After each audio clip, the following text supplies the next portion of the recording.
So when I think about kind of the purpose of one of the main reasons I was brought here was to talk about how I live out my faith in the work that I do. So you heard kind of what I do mostly. I consult corporations and help with leadership development with leaders. And when I consult them, the interesting thing that shows up in a few places, I have that podcast. And on my podcast, sometimes I'm interviewing people that are very outwardly Catholic. Sometimes they're the Catholics that are behind the scenes. Sometimes there's Christians. And so we'll have kind of those kind of general discussions. But I'm pretty clear in the work environment, even when I was working for someone else, pretty clear, about who I am. Now, I wouldn't just walk around and have there would be like a crucifix hanging in my office necessarily, right? But I may have pictures of something that I was doing at Mass. The other thing I think about, like now when I'm coaching people, often I'm coaching people who are either Catholic or Christian, both, right, Catholic, Christian, and they will say something about, well, they really wish they could do more in their faith, and I'm coaching them from really a work perspective, but all that outside life comes in. And it feels so good to be able to bring that part of me, even though they may not be Catholic, I'm able to bring that Christian discussion to the table. When I'm even in their work environment, we're able to have those discussions. And it happens, again, just wherever I'm at. When I was leading teams, and I would be sitting across the table from someone that I was leading, I would often just be bringing up those discussions where I could see they were really frustrated. I'd say, have you prayed about this? In most cases, I would do that because I knew they were at least had some faith about them. So I felt like I could bring that out in the discussions with the folks that I was leading. So even though it may not be as overt, I guess it is, really, really out there, it's something that does end up coming through, and I don't really hesitate, particularly if I feel called to do it. My intuition is super strong, and so I do live from the gut a lot, and if I'm sensing that it's okay to have those discussions or that I need to go there because someone's maybe not grounded or they've maybe lost their way, then I'll help them kind of find their way. And I do the same thing for organizations too. It's like thinking of things holistically. So I do emotional intelligence training, I do communication training, all kinds of stuff. And in that space, you'd be interested. It's very interesting to see what pops up. Because when you're talking about emotional intelligence, you're talking about awareness of others and basically awareness of yourself. And when you do that, some of those faith talks kind of come out. So that's my story. I'd love to have, take some questions from you because I know there's probably a lot of them. Anybody got anything they want to start with questions? Did you have some? No? Yes. Yes, you did. Yeah, I do have a question. Yes. How did you go from law school to the field that you're in now in terms of coaching others, especially when it comes to emotional intelligence? Yes. How does that tie together? It's actually funny. People ask me why I decided to quit the practice of law because I practiced for about just only a couple of years and just left and had an interesting journey. Someone said, was it straight? Was it narrow? It was very, very narrow. But I feel like I'm where I should be. When I was practicing law, I always felt like the thing that was most interesting to me was employment law. And it is because there is an imbalance of power that exists between employer and employee. And I myself felt like I had an imbalance of power in my own home. So it really, really spoke to me because I felt powerless and I knew they were powerful and could make decisions. So for me, it was a very easy stretch for me to go from law school to now advocating for employees in the corporate setting and bringing kind of their voices forward for their employers. I don't know if that makes sense, but No, it does. yeah. So it's like I said, there's a lot of little milestones along that way, but getting back to there, the stretch was pretty easy. Yeah. Knowing what you know now, if you could, what would you tell your 25 or 30-year-old self that you think you could learn from?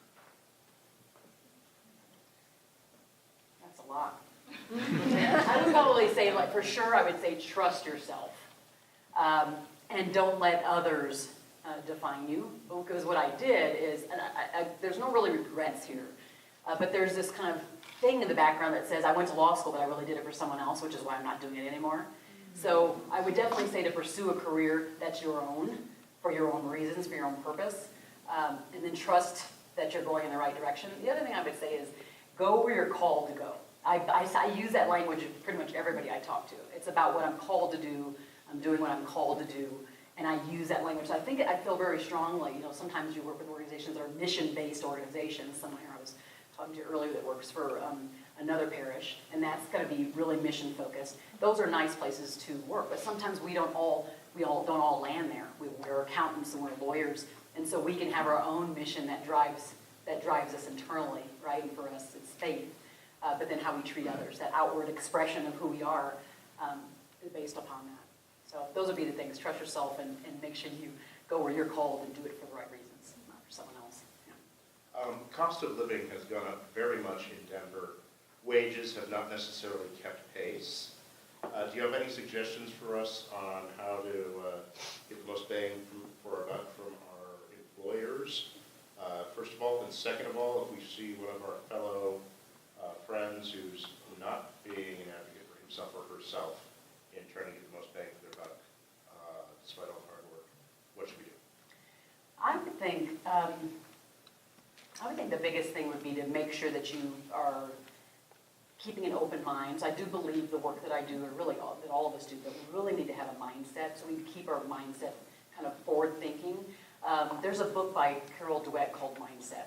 And it's a great idea. It's really, that was more kind of made for the teaching environment, but it's this idea of someone who has a fixed mindset versus one who has a kind of a growth or a forward-thinking mindset.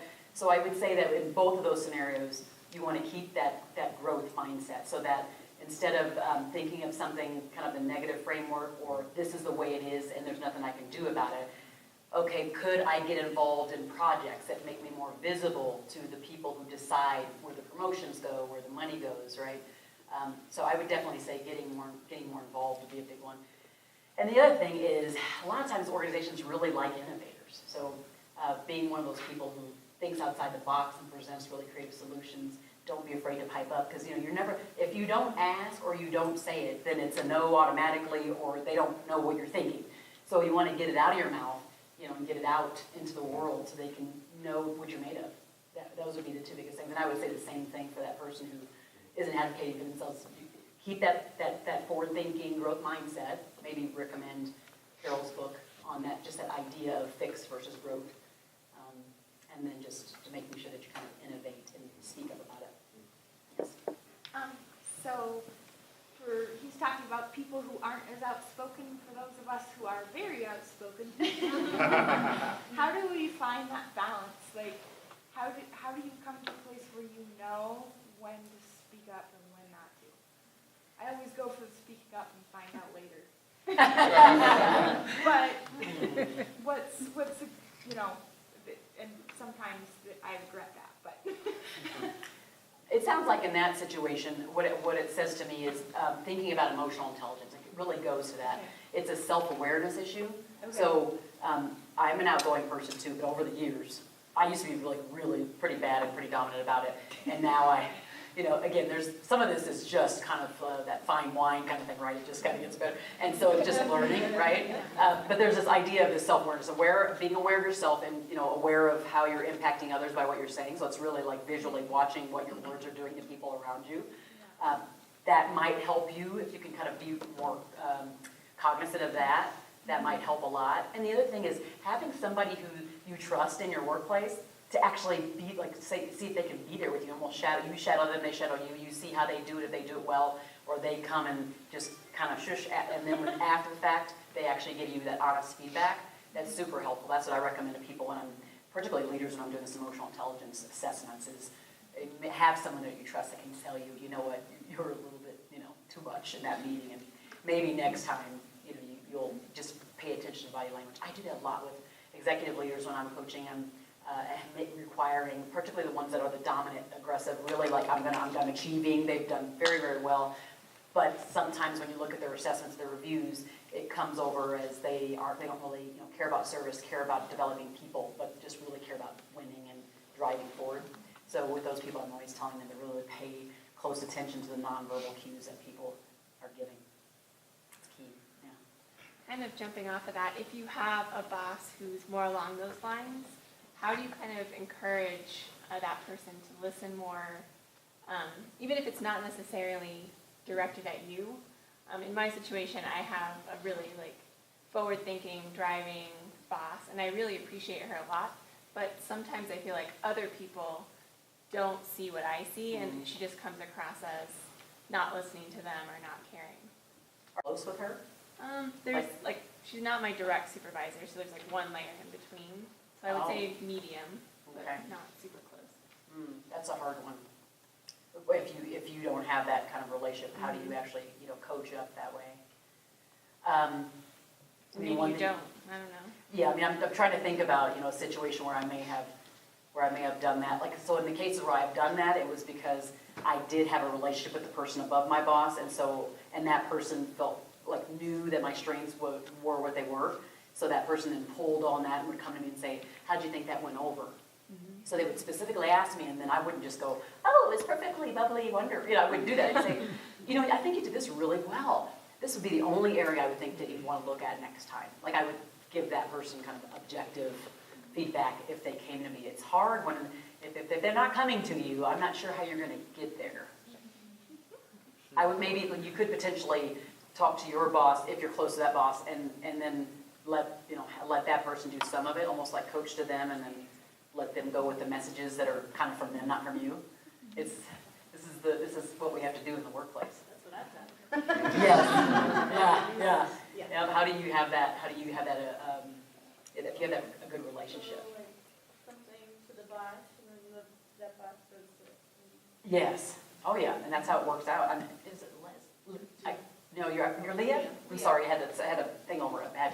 One of the other things I forgot to mention. I think probably one of the most important things you can do is focus on building positive relationships. So that takes a lot of time, particularly if you're not a relationship-focused person, if you're more of a task-oriented person. But relationships will take you really, really far. Obviously we know that personally, but in the workplace, those have always, it bode well for me when I've just taken that time. And it does have a lot to do with the listening and stuff too, making sure that you're listening to them. And the only way to really know that you're doing that is to repeat back what it is you hear them say when you're talking to them. But then they really feel important. And I really just went out of the way to always try to make people that I was talking to feel like they were just super important and valued in the process. Somebody had a okay. Yeah, the work you do with executives, what's the biggest challenge you see to their company cultures today? Probably that whole listening thing. And one of my main focus in my practice is voice of the employee. And so I think one-on-one, a lot of times leaders aren't listening because they have a lot of tasks. They have a lot of tasks that they're doing. And so they're not focusing on the people in front of them. But I would think as a whole, the culture is not a listening culture. So it's not taking feedback. It's not taking that feedback and fueling next steps forward on what it is that they plan on doing as an organization. I always try to talk to organizations about using that feedback to actually drive strategy. Like, what are you going to do next, and what are you going to do in 5 years, that kind of thing. So I would say the listening is probably the biggest area where they don't do so well. And then communication is number 2. They're not listening, and then they're not communicating out what's happening. Anybody out here know what I'm talking about? That my organization is just not communicating. I have no clue what's going on. I don't know what's going on. Yeah. Yes. In a nutshell, what are the 7 intuitive laws of employee Who else asked me? This is like a nutshell group here. I'm like, basically, and I do. By the way, I have some books here. I didn't bring as many as I literally thought there'd be like 10 or 15 people around the table here. I didn't know there's this many people, so I did bring some, and I have a few in the car if anybody wants it. But giving them great supportive managers is one of them. Recognizing employees often, growing and promoting the employees' talents, and making sure that we make teamwork the focus. And so that's a big one. The teamwork is a big one because particularly I tell them with the younger generation, they really want to work collaboratively around tables. They want to be innovating. They want to be driving forward positive change. So that one's a really big one. Paying them, I have pay there. Pay is the last one I have on the list, but paying them equitably is a key. So I always have organizations take a deep dive in that. When I hear about people leaving, if you look at exit interviews, pay is not at the top of that list for most places. I'm not saying for all places. Sometimes when it's just that kind of organization where people are just driven by money, then they may see that a lot. But most often they don't see that as much. The other thing is just allowing for kind of collaboration, doing more recognition in the team environment around collaboration is another one. And I know I'm missing something else in here because it was probably like 6. So those are kind of some of the gist of all of them, and I'm working on a second book now, but this one is only about 90 pages, and I have all my books will be that way, and it really is for business professionals, so they can like read it on a 2-hour plane ride. I don't believe in those thick ones. I bought them at conferences, and I get about halfway through on that plane ride, and I never get back to them. So the ones that I finish are the ones that I can read in a couple hours, and I can get some good nuggets. I have been told that people will then like mark it up because I provide a lot of tactical tips inside of there as well. But I think that topic is just so critical. If organizations aren't giving to their people, then they can't expect to get things back from their people. So that customer experience and employee experience are tied hand in hand. And what happens is most organizations drop the internal customer and focus on the external customer, and then they're wondering why they don't get the results. So my plight is to really continue to educate them on what it is I'm hearing, because I facilitate employee focus groups and help with organizations with employee surveys and getting all that and aggregating it and figuring out what they're going to do strategically. And so when I'm hearing it, I'm able to just like digest those nuggets and then feed it back to them, so they hopefully will do something about it. I kind of nudge them too a little bit. So come on, you do anything yet? You do anything yet? So by the time I've done it a few times, that's the other thing I would say is make sure the person is persistent. Persistence key. Inside the workplace, you want to be persistent. No one's going to be sitting in, like, you're not going to be waiting around for someone to come like give you things, because it's just not going to happen, except for more work. Right? No one's going to give you, the accolades and things you want. You really have to go out and get that. Yeah, that's a big one. How do you manage work-life balance? Like, how did you manage your career starting out and raising kids? Well, the career starting out was easy. I was just like driving and doing. There was no one else that was waiting for me to. My husband was also doing the same thing. So, but when we had children, like obviously everything changed, right? 4 kids, it was crazy. It's like, yep, I was like always pregnant or always nursing, which is great. It's great as a Catholic. Although I've had some interesting conversations where I walk through the parish doors to go to mass, and someone's like, "How many more of those are you going to have?" And I'm thinking, and I turn to them and go, "I'm Catholic. I can have 20 of these. What are you to say about it?" But balance, I'm not sure if I don't know if balance is really the right way to think about it. It's kind of like balance in the moment, but in aggregate, I don't know. Like we go on vacation, and yes, that feels pretty bad. Like we're like, okay, and then we come back, and it's crazy. And then we do something else as a reprieve, and so I think there's kind of moments of balance. I do a lot of calendaring, so I put a lot of things on a schedule, like my workout times in the morning, and I'm at the place where I have an 8-year-old, and then my oldest is 15, and then 11 and 13-year-old. So when I schedule it, they know that's mom's time. Like that's just mom's time. Don't come down and book a mom's time. It's mom's time, because I don't have much of it. Because otherwise, I am really doing. And as a consultant, I have flexibility, but you can go a little crazy with that too. So you can work at different hours. I do make my children a focus. So everything is scheduled around them. So they're the big rocks. When I don't know if anybody know about that. There's like the big rocks, my children, my faith, all that stuff is big rocks. And then there's like an hour here and 2 hours here that I can fit all those other things around it. But balance is like, I think it's in little bits and pieces. Anybody else? Yes? What might you suggest for career fields that have a high burnout rate, like public safety, healthcare, and that kind of thing? Yes, it's interesting. I've worked in healthcare. I've worked with folks in like the safety element area, because I worked in government, and then I have clients that are police force and things like that.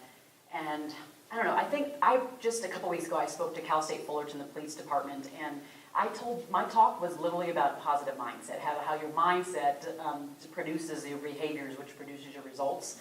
And it really resonated with them, because I think that they had gotten into a really dark place, which I'm in law enforcement, they often do. And I think even in healthcare, to be honest, if you think about like the death and just all the things that are happening, you can get yourself into a real negative frame of mind. And so trying to center yourself, for us, it depends on who you're talking to, right? I would be going to prayer. I'd be going to, that silent time. And with certain people, obviously I don't go quite there, but I do let them know that they need to be doing things that are kind of refocusing their mindset. So we did some exercises where it was like, let's talk about all the barriers. Okay, now let's talk about what would be the kind of the rational solutions to those. and now let's dream a little bit. And so I had them do an exercise where they were writing down like their perfect scenario with no barriers, no limitations. And then they had to present that. These are law enforcement presenting, like they're having color markers, and they're like, they looked at me like, and you want me to do what with those markers? But then they, they had fun with it, and they were presenting it, and it was great for their chief to hear them, and what they talked about what, what a great workplace and this community interrelationships would look like. Because I think some of those, what I said is, we can only control what we can control. And everything else we really have to, leave that, we have to put that over here. And so like communities' perceptions, for example, with doctors or with law enforcement or a government, because I worked at Adams County. So there's all this negative perception. But if I put that all aside, it's irrespective what that is, if I can work over here to do what I can do to change that perception just by being a better me, and every single person individually can be that better person, then they get to change that person's perspective, the community, one person at a time. So I would say, just working on yourself, whether that be direction, whether it be, again, prayer, whether it just be doing something that, affirmations. I do believe in affirmations. It seems wonky.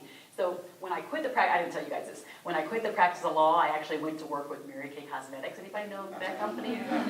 Yeah, people were like, and you're what? You're toting cosmetics when you just went to law school. That's the most prestigious career. What are you doing? And I did it, and it was the best thing I could have done for myself. I'm not even promoting that now. I'm not in there now, but the idea was they taught a lot about positive mindset, about affirmations, and just not really, yoga type stuff or weird, very meditation type stuff. It was literally just, what do you aspire to be? And you can be that person, and so put yourself in that place. And so that mindset just helped to adjust. It just helped me to adjust a lot. And back then, I really wasn't as much focused on my faith. Now, like I said, now it's much more about kind of that quiet time in prayer and things like that. So I don't know if that helped. People say mindset, like that. What are you talking about? It sounds like really weird. It is, but it helps a lot. Yes. I was just curious about your podcast. When you started, what the structure is, the experience you've had. Yeah, so I started the podcast in March, and I've had about 25 episodes, so I'm really prolific in it. I put one out every week, irrespective. That's another thing that makes me a little nutty, but I do it every week. And it's Leadership with Heart, and I did that because I saw, before the book and just over these years, that a lot of times people aren't leading with their heart. And so when they're working with teams, there are other things that are distracting them from being that kind of leader. But so the people that come on my show are either invited by me or referred to me, and that's because the people know what the main focus of what the questions I'm going to ask, what I'm looking for. So if someone were to call me and go, can I be on your podcast? Immediately it's a no. It's just not the kind of person that's going to be my show. The person that's going to be on my show is probably going to have a little more humility and be like completely like, oh, me, like they're not even expect it, that kind of thing. And so, like I said, I've had some folks that are very prominent Catholics in our community. I've had folks that aren't. I've had people different. I've spoken to someone that was in Switzerland. I've spoken to somebody from, actually funny thing. So I talked to someone who was from Germany originally. He moved here to Philadelphia. And I was on the phone with him, and he goes, oh, I talked to my daughter, and she lives in Switzerland, and she was so jealous I was on the phone with you on this call. I'm like, yeah, because she's been following you before you started this podcast, and she loves you. And I'm like, and she listened. It was just so weird to think that this person from Switzerland is listening to me on the podcast, But I'm not paying attention to that. I don't know who's on there. The purpose is that whoever is listening hopefully will hear the person on the other end and get all that really good kind of meat of what the positive heart-based leadership looks like. So, and then the framework is really just a Q&A, just me asking questions and then doing a lot of talking and trying to keep it conversational as well. Yes. I just want to thank you for your positive influence in your Oh, thank you. Appreciate that. Thank you. I just have kind of a generalized question. So when you're talking about these intuitive laws, and I would agree with you, it basically is investing in the employee for their personal desires, how they want to be doing, and I oversee a good handful of people, and I find that my biggest struggle in trying to do that is I have multiple different generations, and there's a different desire in work ethic, there's a different desire in, I don't know if entitlement is the right word, but kind of bridging on those different topics. And so when you're recognizing one employee in one way and another employee in another, it can be awkward, even though that's what the individual needs and desires is. How do you bridge that and make it feng shui for everyone else seeing it. I'm still trying to figure out if I believe in that anyway, but the feng shui stuff. But I have friends that do it, I don't know. So I think the key is, so communication's a big one. So if you're in your team meetings, let them know that you are working on your leadership skill and your leadership style, and that you don't want to make this experience be a one-size-fits-all, a cookie-cutter type of thing. And so to that extent, they may see this be different from this, and if they want that, please pipe up, as we talked about before, and let me know that I would actually prefer that style or prefer this too. There's nothing that can't be said, because you're all developing together. They're developing, you're developing, right? And they're growing, and they might want to move kind of up to your spot, and you're trying to move up and those types of things. And so I think just that open communication with the team as a whole, not just all one, and then do the one-on-one time, of course, where you're able to do that, would be a good way to do it. That would be my recommendation. It's worked well for me. I've done very well, which is why I was able to write a book about it, but I've done really well in that. And how do you kind of manage that kind of team, that healthy team environment? Has it always been perfect? No. I've had people that have been jealous, or people that see favorites, whatever it is, and I've had to, I say leadership with heart. Heart doesn't mean always soft. So I'm real clear about that too, that I'll come to you and I may deliver feedback to you. It may hurt a little bit, but you're gonna know that I care for you first. So when I come to you, the feedback I'm giving to you is more more from the heart and more out of love. Yes? Do you recommend recognizing people differently rather than recognizing them in the same way? You recommend that over than sort of a standard recognition? Because like you're saying, I feel like you would run the risk of being considered unfair because you're recognizing one person one way and then another person a different way. So I know, personally, I probably would prefer the standard way. But I mean, that's interesting though, because they do say, people operate differently. Yes. I just don't know how you get away with that when it's visible and everyone, if someone's getting this and then another person over here is getting something different, how do you avoid the jealousy or or the feeling slighted or, I did the same work, but I got recognized differently. Yeah. So I think the key is to have recognition, multiple recognition opportunities that feed people differently. And you do it based upon how they're motivated. And I talk about that in my book. It's like what is their motivation? So some people are motivated by money and some people could give a care about But that. how do you know what they're motivated by? You're going to find that out by developing a relationship with them Okay. one-on-one Okay. and literally talking to them, Okay. like in your one-on-one about, I want to be, as a leader, this is a level of vulnerability, which is key when we talk about engagement and loyalty. People will be loyal to you when they know that you're opening up and having that layer of transparency. So when you're saying, I'm working on me right now. So, but I have been doing some research looking at this, and I noticed that, I might just be recognizing everybody the same way, and I'm not sure if I'm filling any of you up the way I should be. So I wanted to just talk to each of you individually and find out, what are the things that motivate you? What drives you? What gets you up in the morning when you have had a great day here at work? Why do you jump out of bed and just want to go back the next? What is it that has been done? And when you ask those kind of questions, then you're going to get to the bottom of what motivates them. So I agree with you. I'm not going to go, here's $100 for you. You don't get it because you like to be great. I wouldn't say that. That's not really what I'm saying. But you do want to have multiple opportunities, and not everybody's going to take advantage. Some people actually don't like recognition verbally in front of other people. So in that case, you would be recognized only one-on-one and let them know they did a great job. Some people absolutely love to be recognized in front of huge groups of people.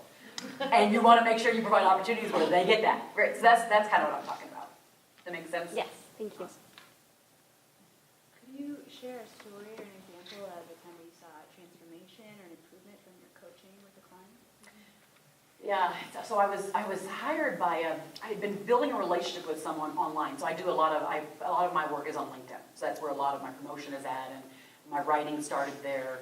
And there was a gal who, it's interesting. She had been on my posts making lots of comments on my posts, and one day she just wasn't doing it. It was over like a year she'd been doing it. I'm like, I just noticed, and I decided to reach out to her. And when I reached out, she says, "Oh, I'm so sorry. I have cancer." And I was like, but in that, I wasn't calling for anything. I didn't want anything. I just wanted to say, hey, I hadn't heard from you. I've seen you on there. I've never met her before. It was just that kind of relationship. And then she said, but once I have like a couple more radiation treatments, once I get through it, I want you to come in and coach my team and do a facilitated session on innovation with my team. And then that's when I found out that she oversaw like 1,200 people out of a 5,000 person organization, and she was Catholic. So she and I developed a very close relationship. I didn't coach her, but we developed a very, very close relationship. And so then she had me come in and coach people that reported to her. They were engineers. So this was a Department of Energy, very like high confidentiality type of organization. And so I had to get clearance to go and all that stuff. The engineers were really interesting because I'm the opposite of an engineer. If you haven't noticed. Talkative and all those things, right? So there was one particular person. I didn't expect him to be as receptive as he was. We had maybe 6 sessions over like 6 months. I would just fly to Seattle and go see him and the other people. But he was one that really, what I had noticed in him, because I learned to talk to him in an engineering language. So when I was having him look at this whole idea of looking at body language, because his issue was communication. He was getting in trouble for communicating with people who either didn't look like him in a certain way, or he was doing the body language of the arms and doing just scowling faces. He was just giving off negative energy. So his boss was like, he could use a little help. But over time, I would talk to him in his language, and again, what it was that he could receive the best. And he would just write down, and he would email me offline, or I'd get to him, he goes, well, here's what and I've seen this has really improved. And he was so, I've never thought I'd get an engineer excited about this, but he was so excited to see just the little tweaks. I saw the tweaks in him, but then he would see it. He'd say, oh, well, my boss, the person who originally brought me in, she said that she's noticed this particular difference to me when we did our review. And I was like, and it's so cool to hear that too, to get that receptivity and then to hear that there's an impact there. But he was just one of those personalities that kind of was like a little bit of a grouchy kind of, and for him to be the one who was really taken by how I was working with him was really exciting. You want to take 1 or 2 more questions? Yes. I just wanted to know what your biggest struggle has been in your workplace, like before the coaching. Probably it was with leadership, which is why almost everything I do now is focused on leadership. It was kind of the awakening in the last 5 years for me to realize that majority of the things that are happening in the workplace, whether they're good or bad, are starting and stopping with leaders that are there. And the executive leaders mostly, but also mid-level managers, some supervisors, right? So it was the leaders that they drove me the most bonkers. It was because they weren't listening. They weren't listening, and they weren't responding, and they weren't communicating. So that's the other thing I talk about in the book, is having that, making sure that you give them a voice and do something about what you hear. And they would just kind of be, oh yeah, we're doing it, and they would just they would have all of these things planned, all these things they're doing, but they would not be listening to the people who were driving that bus forward. So I would say the leaders were and that's what I'm working on. I'm working on one leader at a time when I'm doing it. Yes. So I'm brand new as a manager, and I like my job, but I call it supervisor sandwich. I've got a person above me and a bunch of other people above me, and 2 other people, and sometimes it's just like that challenge of making lower and upper happy. Mm-hmm. How do you do that? Yeah. I wish if I could put that in like a box and Because boss give wants it to results, and the employees have all these other concerns, the things that we're talking about, as do I. And so how do you make that work? Okay, I'm going to be 100% honest here. My strength was never really making everybody above me happy. My strength was making everybody that was either kind of on my team or lateral across someone else's team because I cared and I listened and I took the time for them. So I wouldn't say I was the most popular with senior leadership, and it was because I was the voice of the people.